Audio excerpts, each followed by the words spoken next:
con el miedo a los jambos, los jundunares, los chuqueles, la plastañí, que son todo maneras de llamar a la policía en cualquiera de sus formas: local, autonómica, municipal, seguratas, o sea, todo lo que lleve porra y tenga el monopolio del uso de la violencia. ¿Por qué? Pues porque históricamente tanto la Policía Nacional como la Guardia Civil se crearon para vigilarnos, controlarnos y sobre todo disciplinarnos. Y porque cada día nos paran, nos identifican, nos cachean, nos violentan y sí, nos maltratan y nos matan incluso cuando estamos bajo su custodia. En nuestros barrios sus actuaciones son siempre desproporcionadas. Se justifican con la lucha contra la droga, pero nunca verás que cacen a ningún supertraficante, ¿no? Si pillan algo son 2 porros a 2 niños. Eso sí, sus macrorredadas sirven para seguir estigmatizándonos y confirmando cada día que el problema es la policía. Así las cosas, ¿qué hacemos con la policía? Mi propuesta personal es la de total disolución de los cuerpos y fuerzas de seguridad. No me diréis que no voy de cara.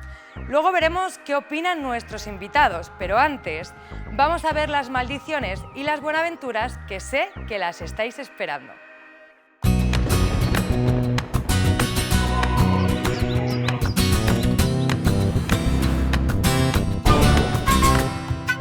¿Tenéis ya las palomitas? Pues arrancamos con las maldiciones. La primera, para todas las personas racistas, homófobas y transfobas que contribuyen a crear el ambiente para que los delitos de odio estén creciendo y solo se denuncien en torno al 20% de estos ataques.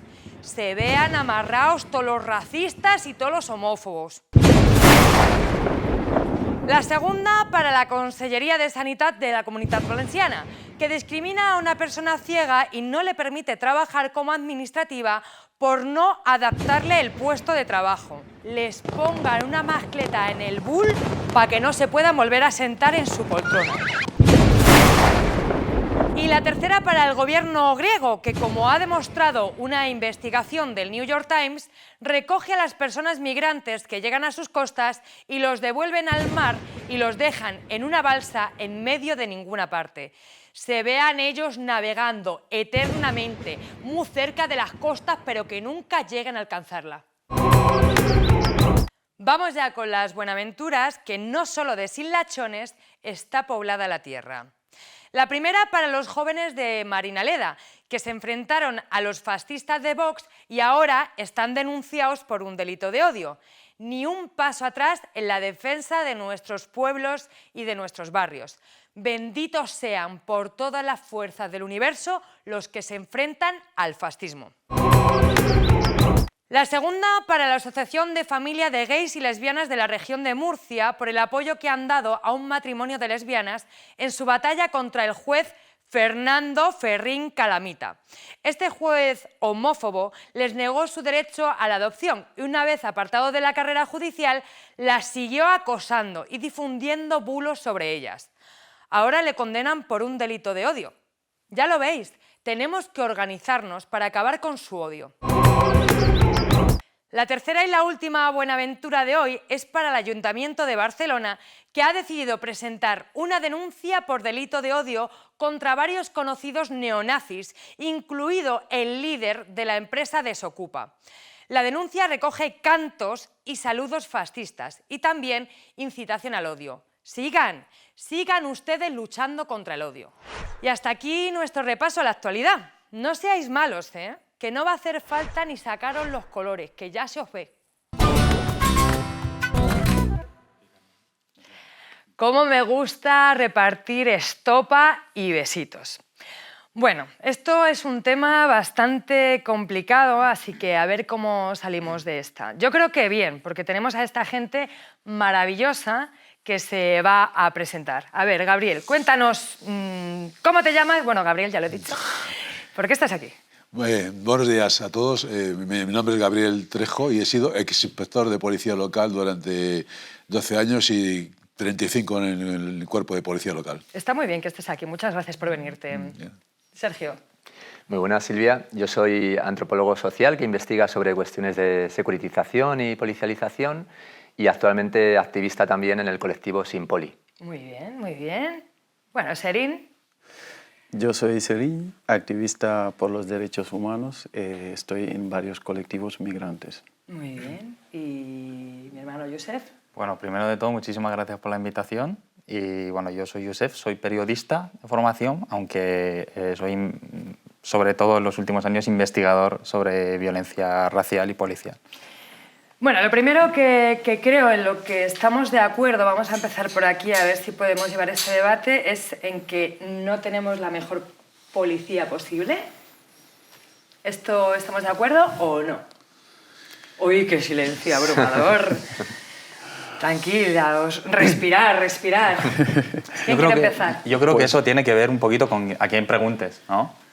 Yo creo que no hay nada que te conforme mejor la opinión acerca de las diferentes fuerzas y cuerpos de seguridad del Estado que la experiencia misma, ¿no? Claro, si tú a mí me preguntas, o a cualquier persona de mi entorno, que cómo ve a la policía, y esto extrapolo quizá a otras poblaciones racializadas, migrantes, pues al final la policía es como ese elemento de inseguridad, ¿no? Que genera una desconfianza brutal y por la que nosotros, cuando tenemos un problema o una situación en la que requerimos de alguien que venga a salvaguardar o a proteger, no pensamos en la policía, ¿no? Pensamos quizá en otras redes de apoyo. Eso tiene que ver con la experiencia. ¿Por qué? Pues porque esto es una cosa que está ampliamente documentada, más allá de las experiencias que se denuncian a diario. Las fuerzas y cuerpos de seguridad del Estado tienen entre ceja y ceja, por así decirlo, el control sistemático de las personas migrantes y racializadas.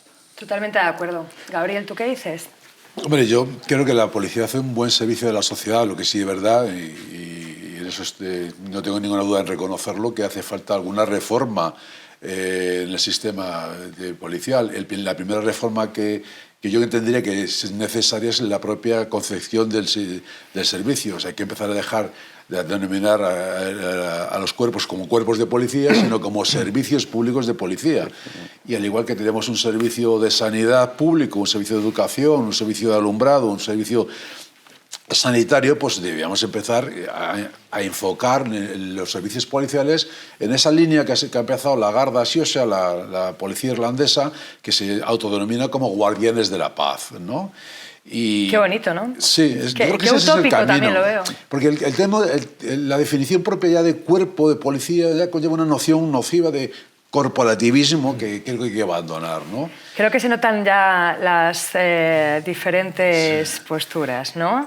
Y yo estoy de acuerdo con Josep que a veces se crea cierto recelo en una parte de la sociedad respecto al servicio que presta la policía, porque hay que mejorarla, ¿no? Y lo primero que hay que hacer, y en eso no se ha atrevido ninguno de los partidos políticos que ha estado en el gobierno desde los años 80, es la necesidad de modificar el modelo policial, ¿no? Tenemos una ley que es del año 86 que regula el modelo policial español.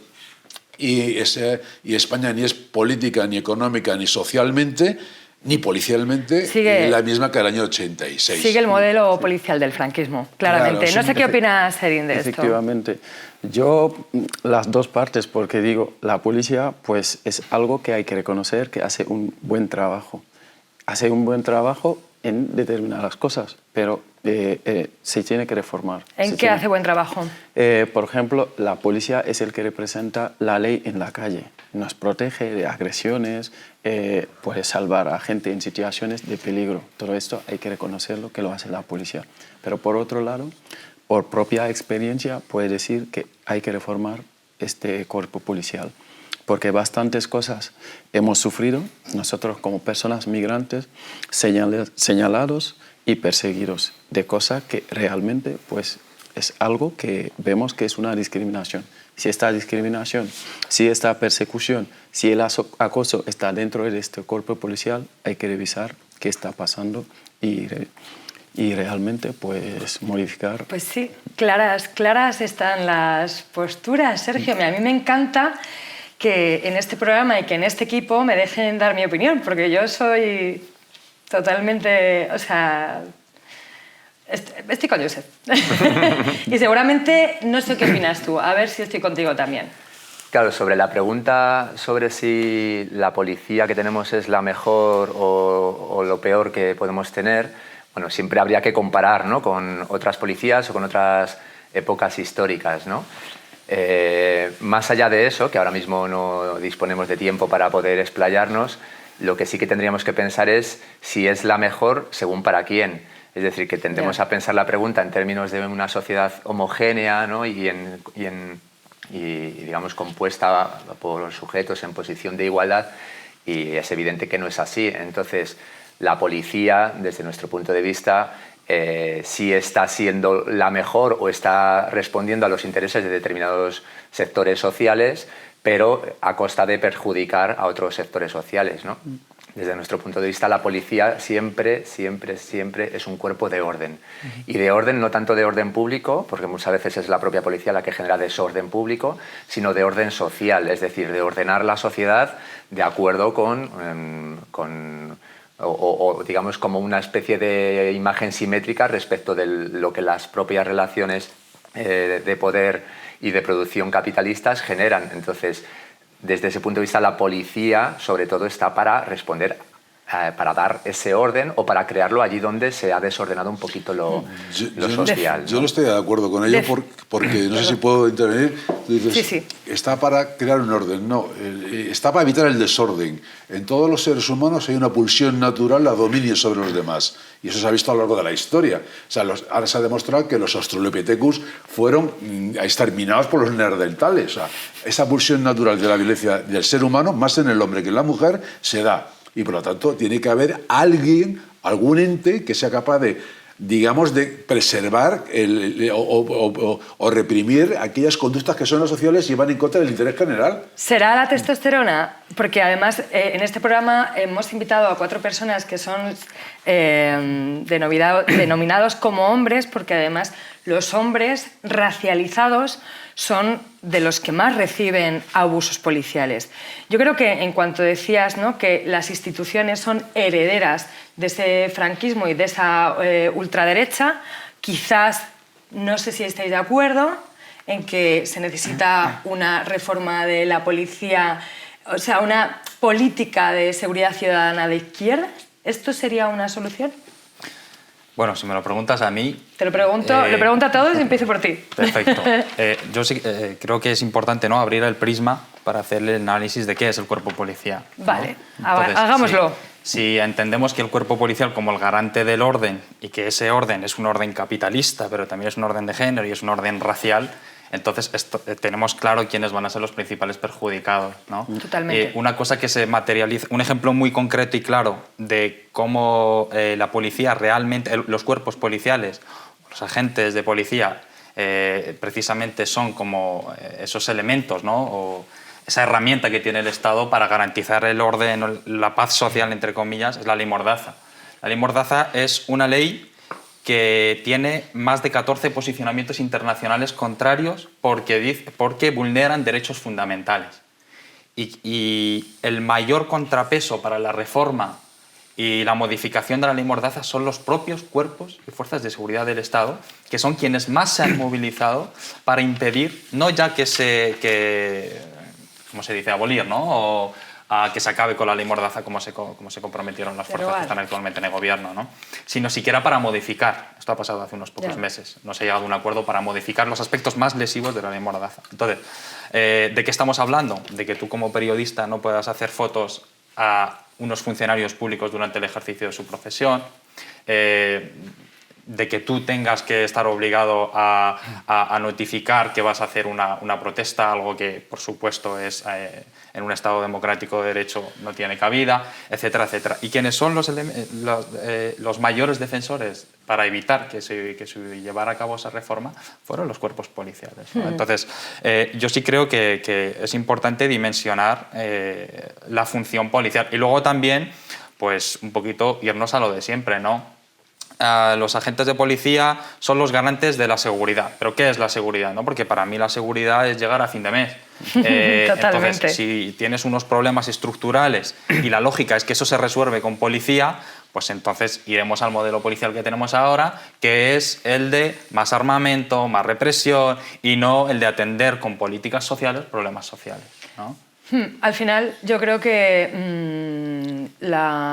nadie discute, ¿no? La palabra de un policía y, de hecho, cuando hay abusos policiales cuesta mucho y lo he visto. O sea, quiero decir, yo vivía en Las Chabolas, en un barrio marginal, ¿no? Como lo llaman, donde había una brutalidad policial enorme y es normal ahora mismo, en estos instantes, que tu primo te venga y te diga la policía me ha dado un palizón, y todos sabemos lo que hay que hacer, que es callar, no salgas, lleva el DNI, mira hacia abajo, y es lo que le decimos a nuestros hijos. A nuestros hijos, a mi hijo con 14 años, le digo, mira para abajo y no discutas con la policía. Entonces, ¿qué es la seguridad? Porque para mí eso no es seguridad. No soy neutra, ¿eh? Ya lo he dicho. Sí, lo digo, claro. Mira, yo creo que el sistema policial, y he empezado mi intervención diciendo que es imperfecto, ¿no? Y creo que debemos caminar hacia otro sistema policial y hacia otro modelo policial y otro tipo de funcionario policial. Pero yo creo que plantearse la erradicación de la policía no creo que le interese a nadie, no está en el debate ni en la mente de nadie. Eso nadie se lo plantea, ¿no? Porque en el mundo de las ideas, en el mundo del papel, aguanta todo, pero luego hay una realidad social que hay que gestionar, y la realidad social es que se dan conductas asociales en los individuos y que esas conductas tienen que ser de alguna manera reprimidas por el interés general. Hablar yo entiendo, y estoy contigo, que a veces hay excesos policiales que hay que corregir, pero esa es una de las imperfecciones que hay que luchar. Y, por ejemplo, se lucharía, y muy brevemente te lo digo, formando a nuestros policías de otra manera distinta como se están formando actualmente. Yo, para hacer el curso de inspector de policía local o de subinspector, cualquiera de los dos, de 3 meses que estuve en la academia, solo recibí 1 hora de formación en derechos humanos. Ese es el camino donde hay que empezar a reformar nuestro sistema de formación en los policías, y evitaremos eso. O sea, es que ninguna de las instituciones recibe formación no solamente en derechos humanos, sino en algo tan real como el racismo. Entonces, ¿pero qué pasa cuando nosotras tenemos más miedo a la policía que a esas personas que tienen conductas asociales, ¿no? ¡Ay, qué nervios! Venga ya, decir, a ver. Sí, yo, por ejemplo, perdona que... No, habla. Que hablando de inseguridad y de racismo, el tema no es solo de racismo y discriminación, porque el tema está también en la aporofobia, porque el policía, en su mente, muchos policías por lo menos, en su mente, el primer delincuente o tal es el vestimiento, la persona, por ejemplo, de determinado colectivo, como así. Yo siempre lo digo, cuando no habían tantos negros, por ejemplo, ¿a quién perseguía la policía? Al rasta, al punky, a los gitanos. Como así era. Ahora están los negros y las personas magrebis y tal, son esas personas que buscan. Pero porque a los que se visten muchas veces de traje y tal, no van hacia estas personas. Por ejemplo, para centrarlo en el tema de la droga, si buscan droga, ¿dónde van? ¿Dónde van? ¿Quién trae esta droga? ¿Quién lleva esta droga? Nunca se sospecha a esta gente con traje que van a no sé dónde sea, pero siempre el control de droga está para determinada gente. Me hace mucha gracia cuando hay controles de droga porque, claro, encuentran droga, pero claro, si lo ponen en el pozo del tío Raimundo, lógicamente van a encontrar drogas si hay más controles. Si los ponen más en la Moraleja, seguramente también encuentren drogas. Otro tipo de drogas. Sí. O otro tipo o el mismo. O sea, creo que mucha gente consume drogas. O sea, esto es real. Claro. No sé qué opinas tú. Por no de eso, la droga, sino de la policía. Sí. Después ya... Claro, precisamente por eso decía antes que no podemos considerar que la labor de la policía opera, digamos, sobre un suelo social que es igual, ¿no? Sino que efectivamente, como está operando sobre un suelo social que está profundamente jerarquizado por cuestiones de raza, cuestiones de clase, cuestiones de género, de edad, etcétera, pues efectivamente va a tener unos efectos muy diferentes. Hay un montón de investigaciones, no solamente en España, sino también en Estados Unidos, que nos hablan de precisamente cómo la policía lo que hace es reproducir toda esa rueda de criminalización, ¿no? Introducir en un circuito de criminalización a determinados sujetos. ¿Por qué? Porque, para empezar, va a hacer más paradas, va a hacer más controles a determinados sujetos en determinados barrios buscando determinadas cosas, ¿no? Que una vez entran dentro del circuito, pues lógicamente van a tener mayores indicadores delictivos que otros sectores, etcétera, y digamos, eso va a reproducir la propia desigualdad social que estaba en el origen de esos mismos controles, ¿no? Creo que es muy importante también, un poco entroncando con ese debate filosófico, ¿no? Justo estaban poniendo los perfiles de las personas más afectadas, ¿no? Por las situaciones policiales. Sí. Que, por cierto, no hay gitanos. Sí. Gitanos que según el estudio que se realizó, un estudio que se realizó hace 10 años, ya no recuerdo exactamente los autores, ¿no? Pero que determinaba, a partir de encuestas digamos, realizadas a personas que habían sufrido controles o que no habían sufrido controles, pero a ciudadanos, ¿no? Determinaba que una persona gitana tenía 3 veces más posibilidades de ser parada que una persona blanca, caucásica. Sí, sí, Youssef acaba de sacar un informe hace una semana. Sí, no, la semana pasada lanzamos el tercer informe que tiene que ver con la actuación de los agentes de policía en el ejercicio de las paradas e identificaciones policiales, y justamente la diapositiva que estabais lanzando es llamativa porque justamente expresa el por qué es necesario hablar de raza. Porque en España desde hace más de 10 años que se han intentado introducir formularios de parada, que no es otra cosa que sepamos cómo actúa la policía cuando está en la calle e identifica a la gente. Entonces, son funcionarios públicos, pagamos con nuestros impuestos su labor y queremos saber cómo trabajan. Y ya no solo por una cuestión de cómo trabajan, sino también porque lo mismo vemos conductas que se pueden erradicar, ¿no? Sí. Entonces, esos formularios de parada y esa fiscalización de la labor policial necesita hablar de raza, porque tú no puedes hablar de nacionalidades. Entonces, si tú, estoy hablando de la diapositiva que veíamos, si tú en ese formulario de parada, como agente de policía, pones que has parado a un español, como puede ser mi caso, que tiene nacionalidad española, a mí no me han parado por español. A mí me han parado por mi fenotipo de moro, ¿no? de marroquí. Entonces, es necesario hablar de raza para poder identificar cuáles son los criterios que está utilizando la policía, ¿no? Y a mí sí que por volver a lo que hablábamos de la formación, yo sí creo que hay un problema de formación muy grande, ¿no? Dentro de los cuerpos policiales, y que los más reacios a esa formación son los propios cuerpos policiales, ¿no? Es verdad que no hay que generalizar, ¿no? También hay sindicatos y hay grupos policiales que reivindican precisamente que hay que erradicar eso y que hay que trabajar ahí.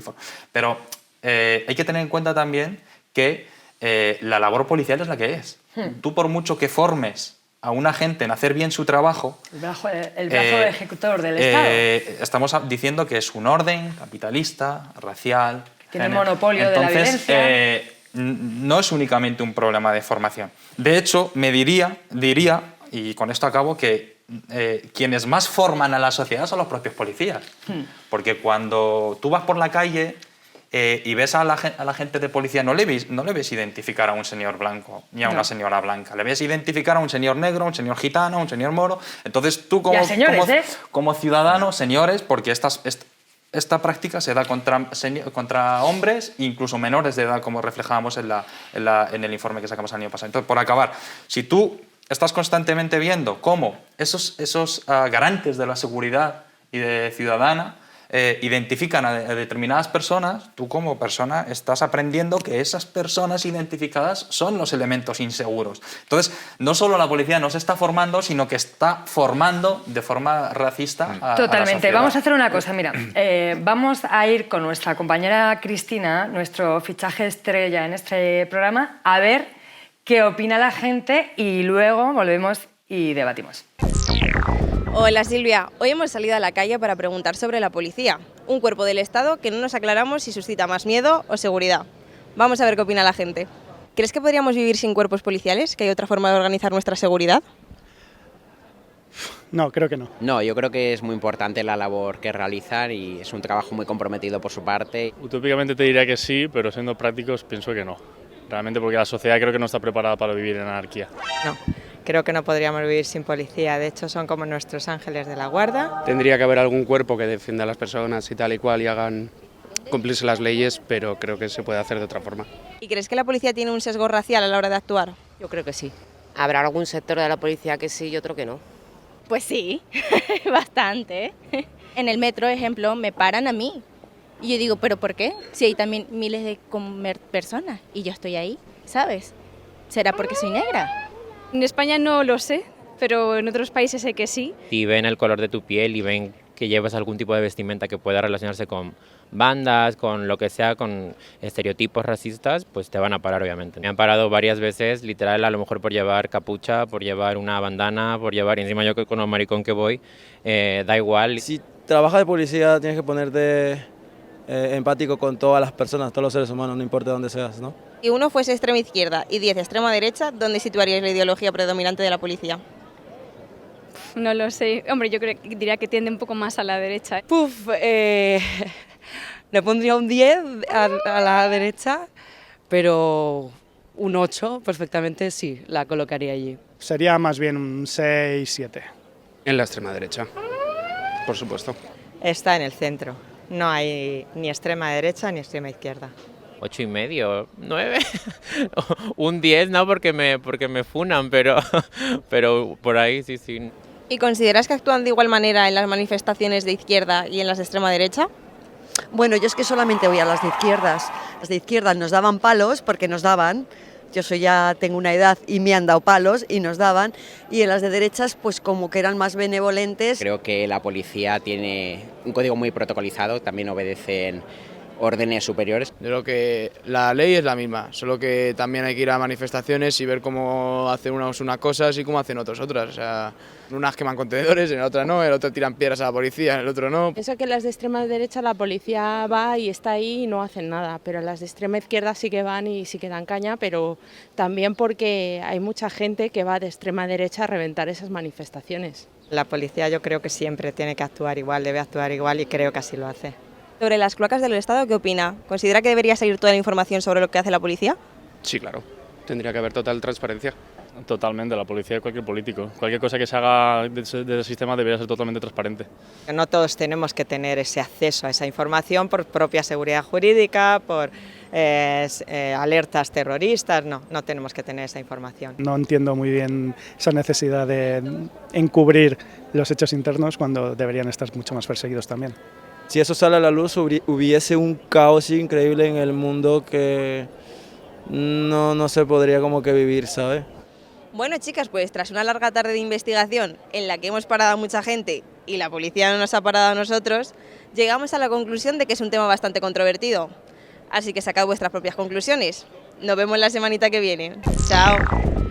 Qué estupenda es mi Cris y qué opiniones tan diversas. ¿Qué decís vosotros? ¿Qué decís? Yo, hace unos años el Ayuntamiento de Madrid tenía unos autobuses azules, os recordáis, los más viejos, que cuando llegaban a la parada de autobús y iniciaban la marcha echaban una bocanada de humo negro por el tubo de escape. Y el Ayuntamiento de Madrid, como vio que aquello no era lo adecuado, cambió esos autobuses por algo híbridos, eléctricos y demás. En ningún momento nadie se planteó la posibilidad de abolir la MT. O sea, la gente necesita transportarse, ¿no? Si no funciona bien el azul, vamos a poner un eléctrico. Pues aquí en policía pasa igual. Y digo que no tengo ningún inconveniente en reconocer que tenemos que ir hacia un modelo policial mucho mejor, mucho más amable, un modelo donde sepa gestionar la diversidad y demás. Pero plantearse la erradicación de la policía, pues no me parece adecuado. Yo estoy de acuerdo contigo. O sea, creo que es utópico y para todas las personas, y lo hemos visto en el vídeo, que es utópico imaginarse un mundo sin policía, pero que yo prefiero más autobuses de la MT.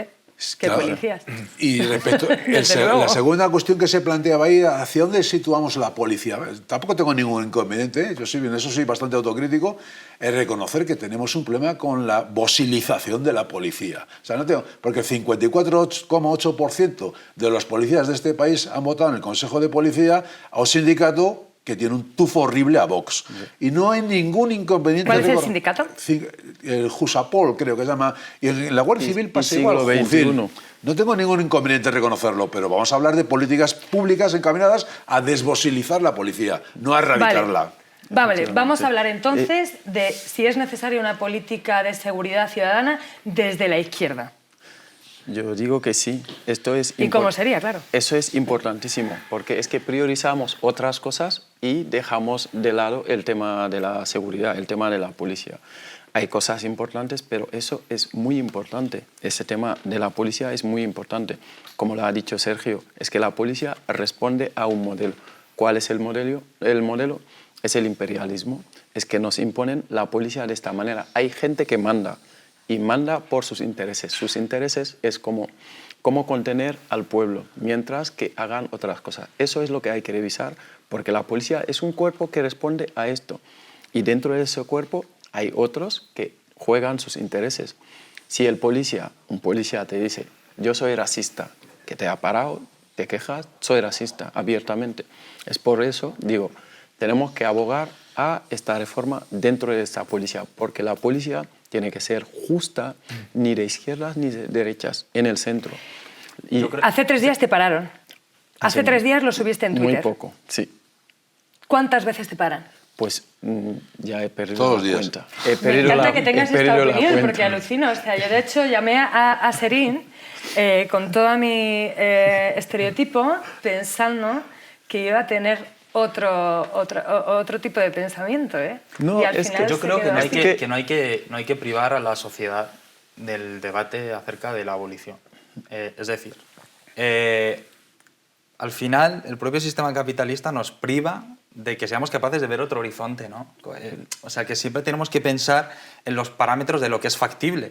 Pero es que precisamente abrir un debate en torno a algo que creemos utópico es lo que nos permite salirnos de esa jaula en la que mentalmente nos encierra, ¿no? Y esto se ve muy bien. Pero ese debate interesa a la sociedad. ¿Tú crees que la gente por supuesto, lo tiene por lo menos a quienes sufrimos la violencia policial constantemente nos interesa. A mí sí me interesa. De hecho, este debate de abolir la policía y de que era el brazo ejecutor del Estado y que tenía el monopolio de la violencia comenzó hace nada con el asesinato de George Floyd en Minneapolis. Y un movimiento antirracista empezó a hablar de esto. Y luego las mujeres trans negras que empezaron también a hablar de esto, porque recibían palizas constantes de la policía. No podemos obviar esto. Lo interesante, Silvia, es que el debate no comienza solamente por la muerte de George Floyd y de miles de afroamericanos. Claro. Comienza precisamente a raíz del fracaso de las múltiples reformas o promesas de reforma policial que se implantaron en Estados Unidos, sobre todo a partir de la administración Obama. Es decir, no es tanto la respuesta a la violencia, que por supuesto, sino a esa falsa promesa. Yo creo que desde la izquierda lo que falta es resituar el debate, porque estamos discutiendo constantemente en un marco que no debería ser nuestro marco, que es, por ejemplo, ese marco que nos hace pensar que el ser humano es malo por naturaleza y, por lo tanto, debemos desconfiar per se de cualquier otro ser humano, de cualquier vecino, etcétera, y planteárnoslo desde otros marcos que nos dicen que efectivamente el ser humano es algo moldeable, es algo que se construye social, históricamente, y por lo tanto ni es bueno ni es malo, es lo que hagamos con el ser humano, con nuestra propia vida social. Es imposible democratizar la policía, o a lo mejor es que nos han metido esto que dices en la cabeza para que tenga que cuidarnos el Estado. Efectivamente, la cuestión de la reforma policial lo que hace finalmente es policializar o hacernos que la solución puede ser policial para múltiples problemas sociales que desde la izquierda o movimientos o como lo queramos llamar, hemos enfocado generalmente de otra forma. Lo que ocurre es que no tenemos un discurso alternativo porque no hemos pensado, y en esto sí que estoy de acuerdo contigo, no hemos pensado esta cuestión desde la izquierda. Por eso, como dice Josep, es importante que nos planteemos el debate abolicionista, porque efectivamente tenemos que irnos a la raíz de dónde viene, cuándo surge la institución policial que en realidad solamente tiene 200 añitos y surge en unos contextos sociales y históricos muy determinados. Es decir, no es algo universal la policía. Se ha universalizado y finalmente, efectivamente, como decía también Josep, la propia policía nos ha formado porque vivimos en un imaginario policial. No hay más que encender la televisión, ver los noticieros, la radio, etcétera. La buena parte de las noticias son producidas por gabinetes de prensa policiales. No hay más que ver la ficción, la literatura, etcétera.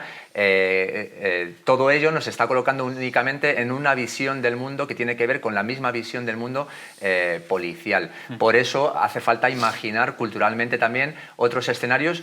Y no solamente imaginar, también fijarnos en otros escenarios sociales y culturales que ya existen. Multitud de conflictos de nuestra vida cotidiana no los resolvemos con policía. Y multitud de conflictos yo creo que, vas a ver, las ideas, no se han resuelto con policía. Las ideas, el mundo de las ideas aguanta cualquier cosa, pero luego está la realidad. Y la realidad es que en el año 1997, en Brasil, el Recife, una ciudad de 1 millón de habitantes, la policía se declaró en huelga, porque allí tienen reconocido el derecho a la huelga, y en cuestión de 3 días la morgue se colapsó. Se quedaron sin sangre, tuvieron que pedir ayuda al gobierno de la nación, hubo disturbios callejeros. ¿Hay evidencias opuestas? Primero hagamos el hombre pacífico y luego hagamos, porque los experimentos con gaseosa... Pero no hay experimentos, o sea, hay realidades de verdad que, por ejemplo, Elías Fernández o Ana Dalila Gómez Baos en Colombia han escrito sobre que hay un mundo después de eso, pero me parece interesante que nos podamos sentar a hablar tú, Gabriel, Serín y nosotros tres, que somos aquí las partes así. Pero es muy interesante lo que dices y entiendo Yo no digo el debate, utopía. lo que digo es que sí ese debate interesa a la sociedad. Yo el debate, y de hecho estoy aquí... ¿El debate de la abolición, dices? El debate de la erradicación. O sea, yo estoy aquí, estoy a gusto. El problema de siempre. ¿Le interesa a la sociedad ese debate? El problema es el problema de siempre. ¿Qué entendemos por sociedad, no? Y a quién entendemos por ciudadano y quién tiene la capacidad de hablar y quién tiene el altavoz y quién tiene el verbo, como decía aquel, ¿no? Quiero decir, o sea, si tú... es como el debate sobre la abolición de las cárceles. Las cárceles, Estados Unidos, que es el máximo Apuntamos este para el siguiente.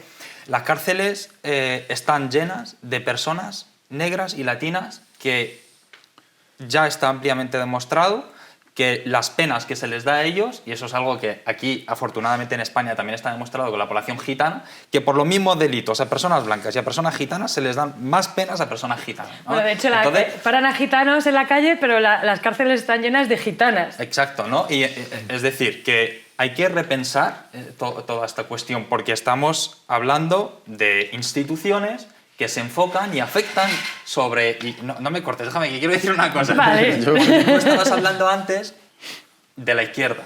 O sea, en Madrid yo tuve la suerte de participar en un protocolo de puesta en marcha de formularios de parada en la policía. Protocolo que se cargó Almeida nada más llegar. O sea, fue la primera decisión que tomó como alcalde. Pero porque estaba haciendo un guiño a quienes judicialmente habían hecho la batalla a ese protocolo, que fueron los sindicatos policiales. Pero durante el mandato de la izquierda en esta comunidad, en Madrid, en el Ayuntamiento de Madrid, se daban tantas redadas como antes. Y de hecho, Mame murió durante esa persecución policial durante el gobierno de izquierda. Te voy a cortar un momento. Perdón. No, y decía que este debate va mucho más allá de la herencia franquista. Sí, ¿Viene? sí, por supuesto. El pueblo gitano... Sí, de los reyes católicos. No, Serín, una política de izquierdas, porque tú creo que me parece interesante que nos hables de esto.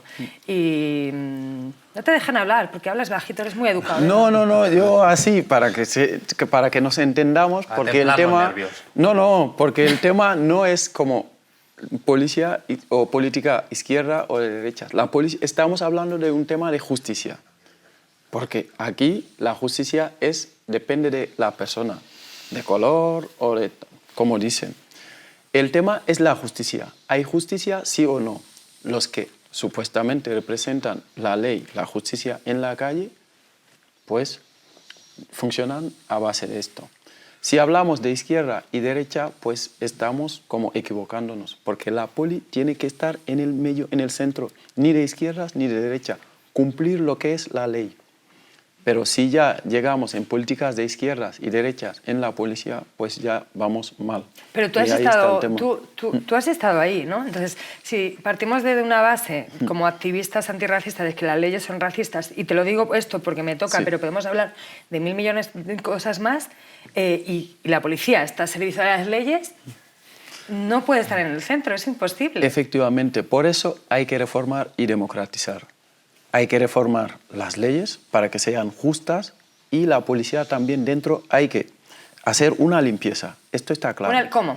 Una limpieza... Cosas prácticas, decime cosas prácticas Mira, porque si no, no dentro de entiendo. la policía hay nazis. Así, decirla con estas palabras. Hay que sacarles de la policía, del cuerpo policial, porque no pueden estar en la calle. Algunos actúan por como les dé la gana, pero no actúan siguiendo ningún protocolo.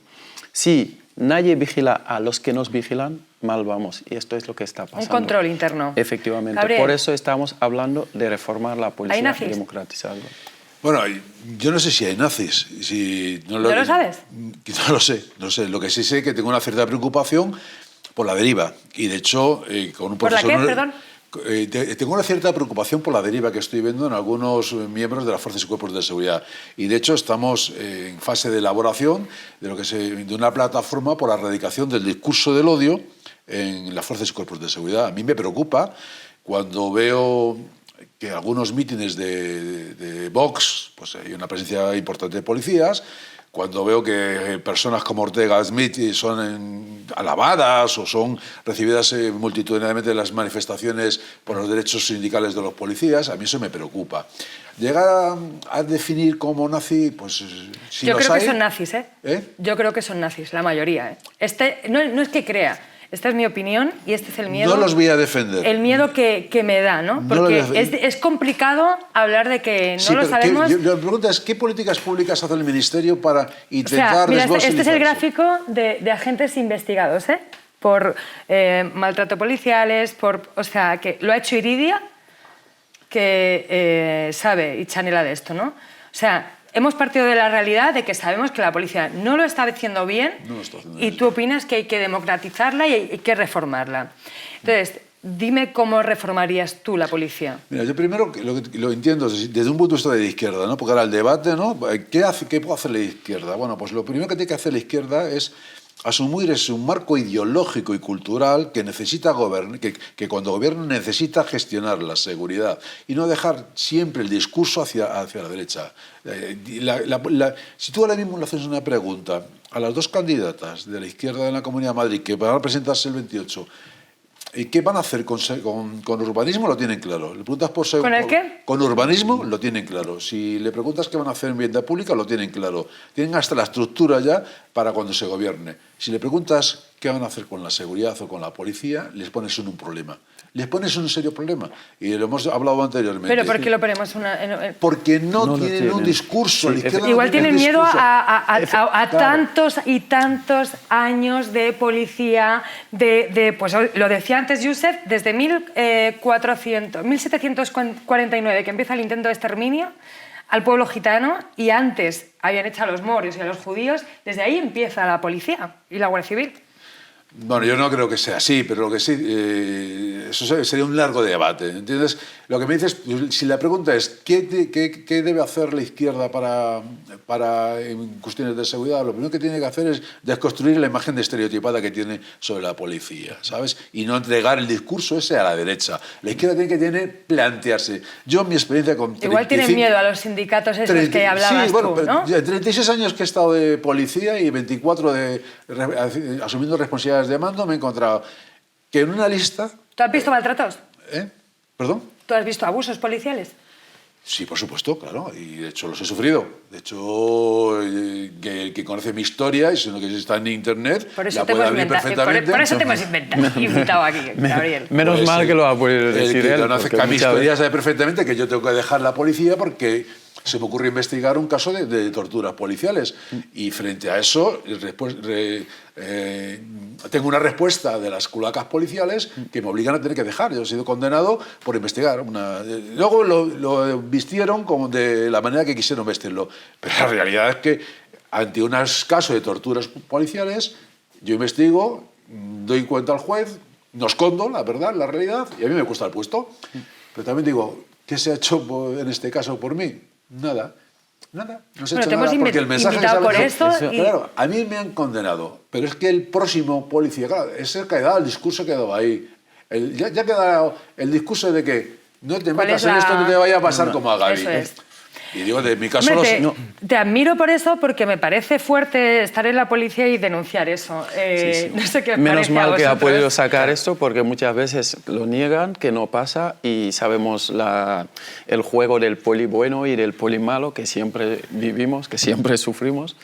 Y casos así, pues como el ex inspector de policía, pues lo puede sacar para que se vea la realidad. Sí, te agradezco muchísimo. Vamos a hacer una última pregunta, ¿vale? La última pregunta, os doy 30 segundos a cada uno, ¿vale? Empezamos por Sergio.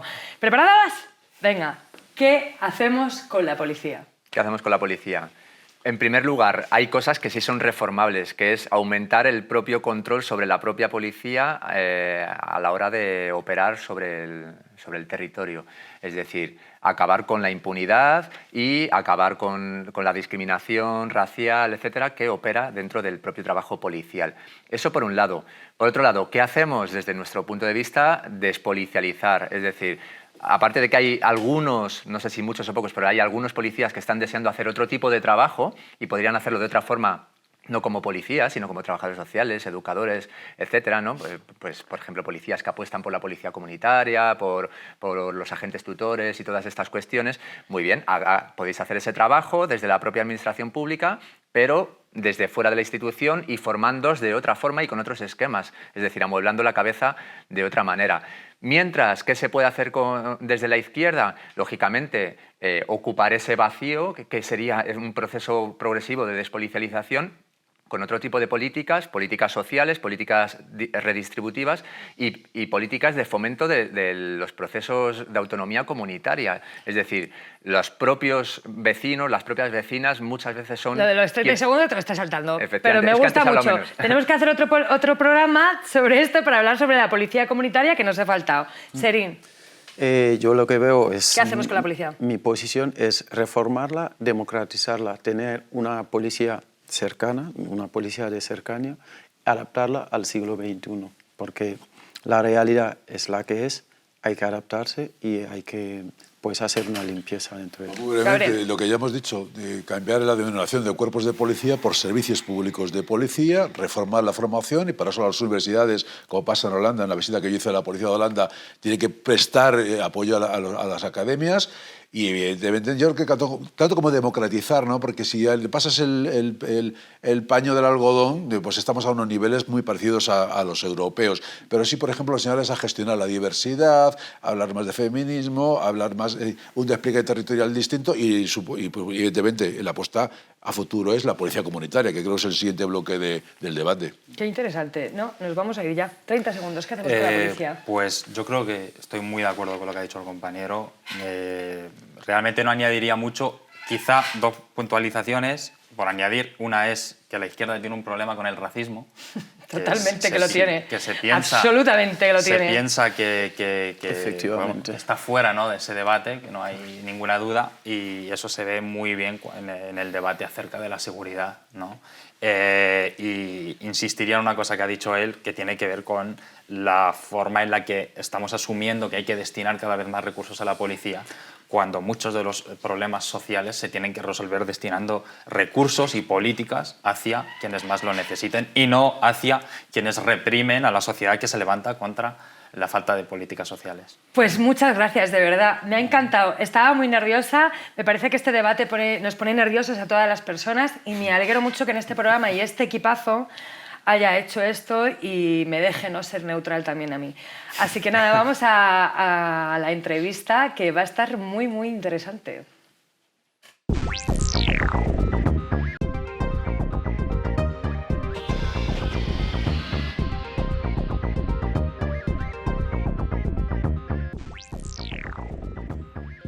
Bueno, y como siempre tenemos en nuestro sofá rojo a quien lo sufre y lo ha sufrido. Para mí es un placer y para todo el equipo tener a Carles Guillot. No nos conocíamos, encantada de conocerte, pero al parecer tenemos un montón de gente en común, como Centro Iridia, por ejemplo, ¿no? Sí. André. Y bueno, lo primero que quería preguntarte es ¿qué te pasó con la policía y cómo estás? Pues estoy bien, y lo que pasó es que en un intento de desalojo ilegal de una casa ocupada en Barcelona, la Casa de la Montaña, en el año 2001, en los enfrentamientos que se produjeron mientras intentábamos evitar el desalojo y sacar las cosas de otra casa que ya habían desalojado a la vez y así, pues un policía apareció detrás de una furgoneta y me disparó directamente a la cara y me provocó la explosión del ojo derecho. A partir de ahí, ¿montas stop balas de goma? A partir de ahí no monto stop balas de goma. Pasan 9 años hasta que en el año 2010, y como consecuencia de que desde el año 2007 hasta el año 2010 hay 7 personas que pierden el ojo en manifestaciones o en actos de celebración futbolística y así en Barcelona, entonces sí que nos pusimos en contacto entre nosotros y así, y entonces al final decidimos montar una asociación con la idea principal de primero dar a conocer qué es lo que estaba sucediendo, ¿no? Veníamos de una época de mucha violencia policial por parte de los Mossos d'Esquadra y de alguna manera era como inconcebible que cuando salías a protestar o cuando salía gente a celebrar victorias futbolísticas y así, volviese la gente mutilada a su casa. Y entonces a partir de ahí decidimos montar la asociación para dar a conocer esta problemática, en primer lugar, y después para darnos apoyo entre nosotros, ¿no? Yo ya llevaba 9 años tuerto. Esto te cambia completamente la vida en todos los sentidos, en los aspectos más cotidianos de tu día a día y en todo lo demás, ¿no? Desde las relaciones sexoafectivas que tienes, a cómo te ves, ¿no? Te miras en el espejo todos los días, sí, te miras en el espejo todos los días y no ves a quién eras antes de que te dejaran tuerto, ¿no? Entonces eso para nosotros era importante porque de alguna manera por más trabajo psicosocial que puedan hacer expertos y así, nadie sabe lo que es mirarte en el espejo y no reconocerte más que gente que lo está sufriendo, ¿no? O sea que fue muy importante para ti eso, ¿no? Que os juntarais Sí. un montón de gente que había sufrido exactamente lo mismo que tú. Sí. ¿Denunciaste? Sí, sí, sí. Denuncié desde el primer momento. Y de hecho estuve 13 años en procesos judiciales, llevando el caso de una instancia a otra. Primero el juzgado de instrucción, el juzgado de instrucción dice que no hay nada, después pasa al siguiente juzgado, al siguiente... He pasado por todas las posibilidades judiciales que hay en el Estado, llegando al Constitucional y llevando el caso a Estrasburgo también. Aunque no valga de nada, ¿te han dado alguna compensación económica? No. No, de hecho ellos lo que dicen es que yo me sitúo en una situación de peligro de manera consciente y que por lo tanto tengo que aceptar que las consecuencias de mis actos situándome allí. Lo que ellos alegan para defender esto sobre todo es que yo participo de movimientos de la ocupación desde antes de que esto suceda y en muchos actos de protesta y por lo tanto yo ya sé cuáles pueden ser las consecuencias de ir a manifestaciones. Es una aberración a nivel jurídico y a nivel humano, ¿no? Pero digamos que ese es uno de los argumentos que ellos utilizan. Ya esto en el proceso digamos, administrativo, ¿no? Que sería pues, que te dan tanto dinero por la pérdida del ojo, que es lo único que se ha conseguido hasta ahora. En todo el proceso penal, digamos, en mi acusación hacia el cuerpo policial y que ellos digan cuál es el policía, de hecho nosotros llevamos al policía que me dispara. ¿Le viste la carita? Sí, le vi la carita en los juzgados. Sí. Ni te han dado el dinero, ni una compensación económica que aunque no sirva de nada, ni tampoco la razón. Ni tampoco la razón, no. 20 años han pasado. Ni siquiera en Europa tampoco. No, Europa directamente no lo admitió a trámite, no te dicen el porqué, te dicen si lo admiten o no lo admiten, sin entrar ni siquiera en el fondo de la cuestión ni nada, ¿no? Lo que pasa es que esto no es una... Es decir, claro, en el momento sientes rabia, impotencia, frustración, ¿no? Cuando te das cuenta de que este es un modus operandi de la justicia española, al final, ¿no? Lo único que te queda es que tu experiencia les pueda servir a los que vengan detrás, ¿no? De las 40 personas mutiladas en el Estado desde el año 2000, desde el año 2000, no ha habido ningún policía condenado, ninguno de los policías que dispara ha sido condenado en ninguno de los casos. En el único caso que ha habido una condena ha sido en el caso de Íñigo Cabacas, que es asesinado por la Ertzaintza de un pelotazo en una celebración futbolística, y a quien condenan es al mando de la Ertzaintza, que está allí, no al escopetero, no al que dispara, sino al mando de la Ertzaintza. Y lo condenan a 2 años, pero otras de estas vueltas que da la vida no cumple condena porque tiene que encargarse de cuidar a su hijo. Te puedes imaginar la cara de los padres de Íñigo Cabacas que se quedan sin hijo cuando el único condenado encima no tiene ni siquiera que cumplir la condena porque tiene que cuidar a su hijo. 20 años después, ¿cómo ves cuando utilizan balas de goma, por ejemplo, en el Tarajal? Pues fatal, fatal. Fatal. Nosotros ya sabemos que esta es una dinámica que es muy difícil de romper porque forma parte del embrión mismo de las operaciones del Abrimo o de las Arros o de los cuerpos digamos, de antidisturbios, ¿no? Es la política del miedo.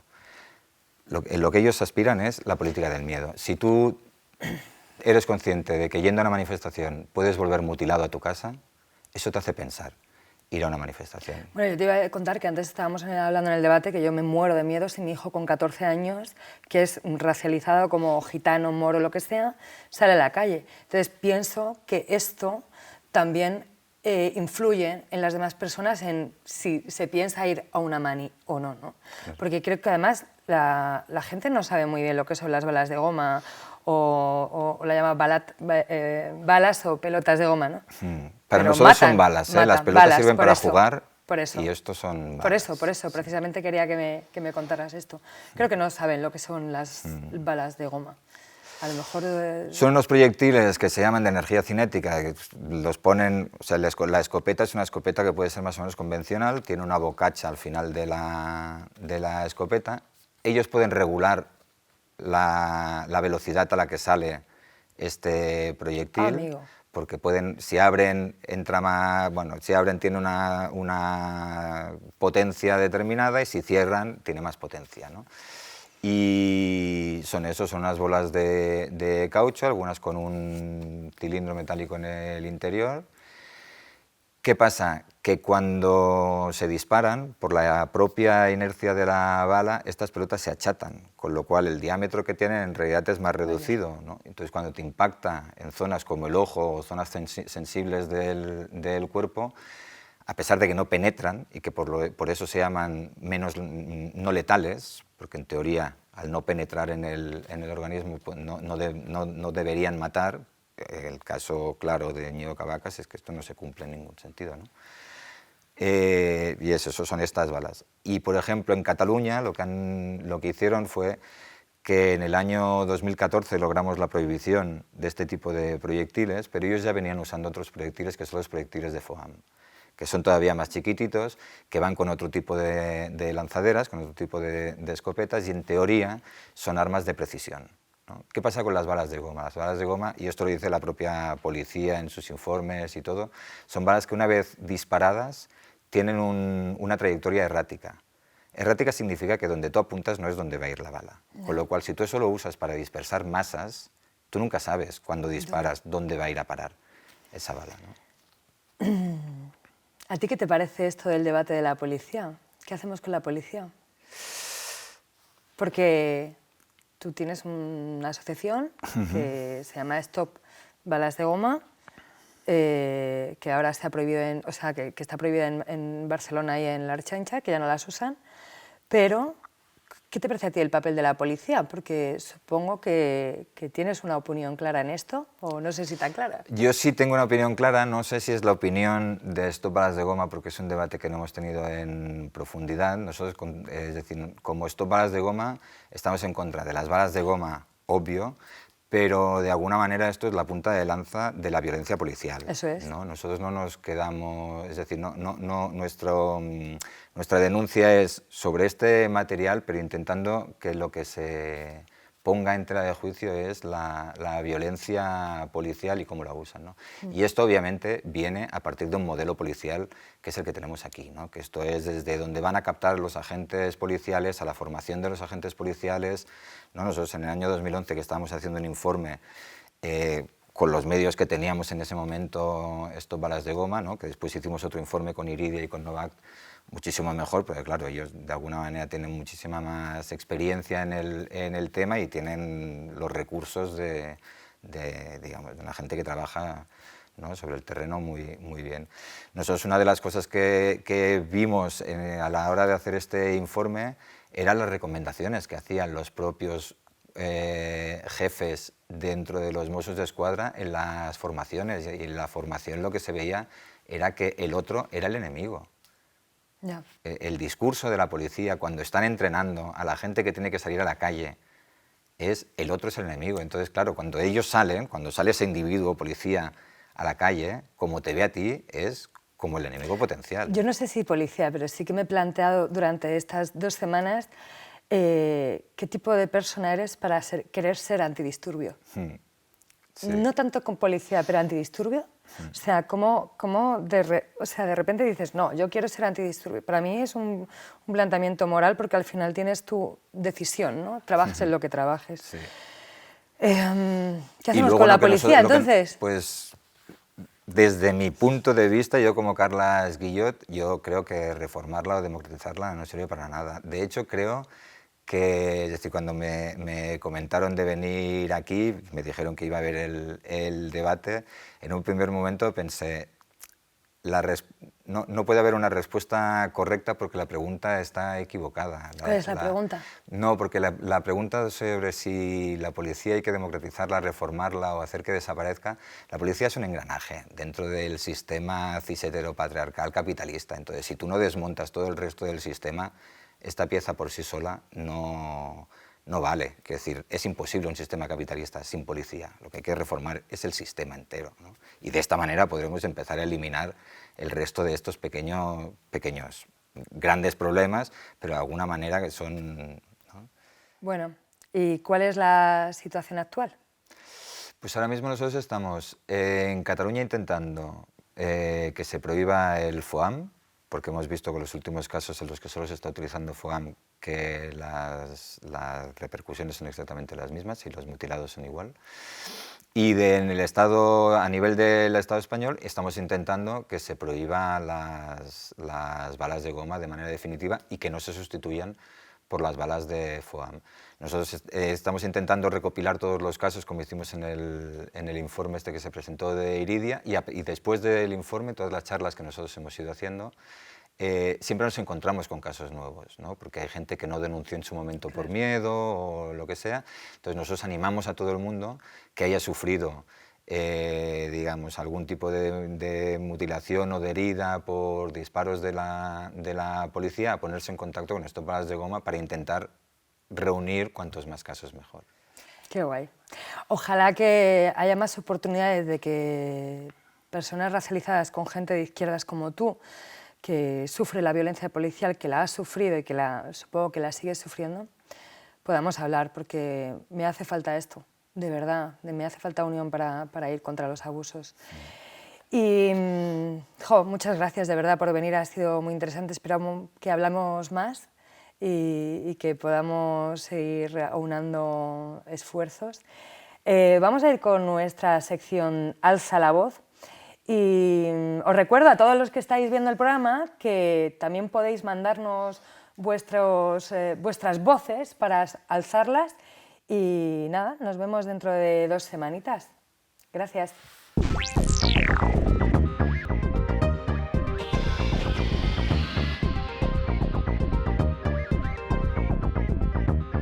El motivo de nuestra reivindicación sería que el pasado 19 de abril la empresa nos comunicó la intención de realizar una movilidad geográfica del 100% de la plantilla, que serían 159 trabajadores, con destino a La Carolina y a Viladecans. Durante el periodo de consultas, la empresa como única propuesta nos ofreció un plan social que nos parece completamente irrisorio porque hay que desplazar a 159 trabajadores con sus familias que tienen su vida en Cantabria por 4 duros.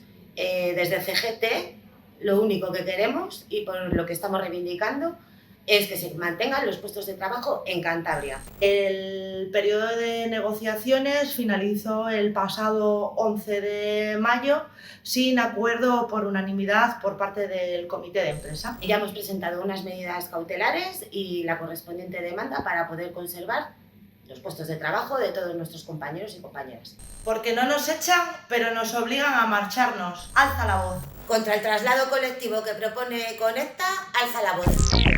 No hemos llegado a un acuerdo con la negociación del convenio, llegando al SERLA, y como no nos dan una garantía salarial, pues hemos decidido hacer medidas de presión. La propuesta de la empresa se quedó en el SERLA con 2 años, 5 y 4%, pero como se han acogido al acuerdo de la patronal, los sindicatos mayoritarios, del 433, dicen que ya la subida es mayor que eso. Llevamos 2 años perdiendo un 10%, en 2021 y 2022. Hemos empezado con concentraciones en la hora del bocadillo el martes de esta semana, miércoles y jueves, y a partir de hoy empezamos con los paros de 1 hora hoy y la siguiente semana, y gradualmente la siguiente 2, la siguiente 3, la siguiente 4, y si no se llega a un acuerdo, una huelga indefinida.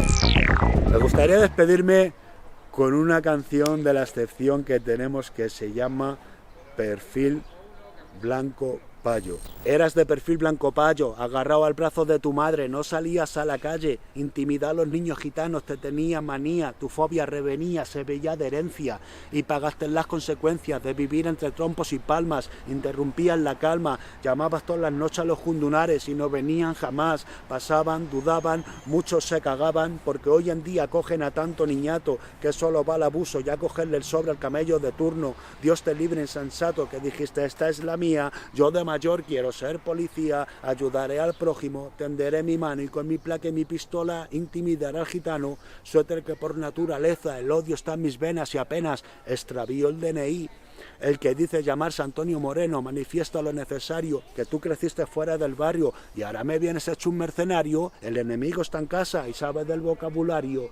Necesario el saludo, tu sueldo de dónde sale, no vale de incompetencia. En la calle yo soy más responsable, barros, chutes y cristales, letales en la educación. Ahí tienes mis bienes materiales, en composición de un hecho. No respeto lo que defiendes en el pecho, mía la voluntad en un camino estrecho, sentirse orgulloso, satisfecho, en un estado de derecho, donde el que protege envidia tu coche, apalea con o sin orden. Ellos no son tontos, te huelen, mientras en el gimnasio endurecen su abdomen, donuts no comen.